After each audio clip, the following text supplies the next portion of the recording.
அவருக்கு ஒரே டைலாக் தானே.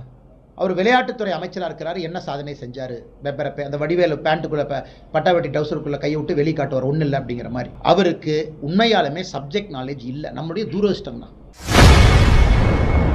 துணை முதல்வர் உதயநிதி குறித்து செய்தியாளர் எழுப்பிய கேள்விக்கு பாஜக முன்னாள் மாநில தலைவர் அண்ணாமலை பதிலளித்துள்ளார். உங்கள் கூட்டணியில் விரிசல் விழுவும் எதிர்பார்த்து சங்கிகள் காத்திருக்கிறாங்க உதயநிதி ஸ்டாலின். ஆனால் உதயநிதி ஸ்டாலினுக்கு அவர் எப்படின்னாங்கன்னா, அவருக்கு ஒரே டைலாக் தானே. அவர் விளையாட்டுத்துறை அமைச்சராக இருக்கிறாரு, என்ன சாதனை செஞ்சார், பெப்பரப்பே அந்த வடிவேலு பேண்ட்டுக்குள்ளே பட்டாவட்டி டவுசருக்குள்ளே கையை விட்டு வெளியே காட்டுவார், ஒன்றும் இல்லை அப்படிங்கிற மாதிரி. துணை முதலமைச்சராக இருக்கிறீங்க, முதலமைச்சர் எதிர்க்கட்சி தலைவராக இருக்கும் பொழுது வாங்கின ரிவ்யூ பெட்டிஷன்ஸ் அவ்வளோ வாங்கினீங்க. பெட்டிஷன் மக்கள்கிட்ட போய் குறை தீர்ப்பு முகாம் எத்தனை சால்வ் பண்ணீங்க? கிடையாது. எதுவுமே பேசாமல் சமஸ்கிருதம் செத்து போன மொழி, தமிழ் இப்படி, சமஸ்கிருதம் இப்படி, ஹிந்தி இப்படி, வடக்கு இப்படி, தெற்கு இப்படி, டெங்கு மலேரியா இது மட்டும்தான் பேசுகிறார். அவருக்கு உண்மையாலுமே சப்ஜெக்ட் நாலேஜ் இல்லை, நம்முடைய துரதிர்ஷ்டம் தான்.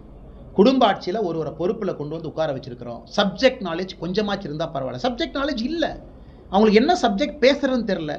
யாராச்சும் நீங்கள் மீடியாக்காரங்க போய் கேள்வி கேட்டால் அந்த காரில் கண்ணாடி ஏற்றிக்கிட்டு ஸ்டைலாக பார்க்குறது, என்னென்னு பார்க்குறது, இப்படி பார்க்க தான் பண்ணுறாங்க. சப்ஜெக்ட் நாலேஜ் இல்லை, அதனால் பேச தெரியல. ஏதாச்சும் ஒன்று பேசணும்.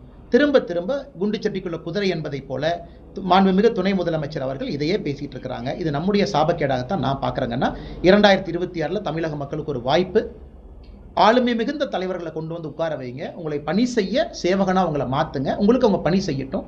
நம்முடைய தரப்பில் மிக தெளிவாக என்டிஏ எங்களுடைய கூட்டணி கட்சியினுடைய வேட்பாளராக இதற்கு முன் முதலமைச்சராக இருந்த எடப்பாடி பழனிசாமி அண்ணன் இருக்கிறாங்க. முழு கட்சி நின்று கொண்டிருக்கின்றோம். பாரதிய ஜனதா கட்சி இத்தனை தலைவர்கள் இருக்கிறாங்க. நீங்கள் அவங்களெல்லாம் தேர்வு பண்ணுங்க, வாய்ப்பு கொடுங்க, கண்டிப்பாக உங்களுக்கு பணி செய்வாங்க.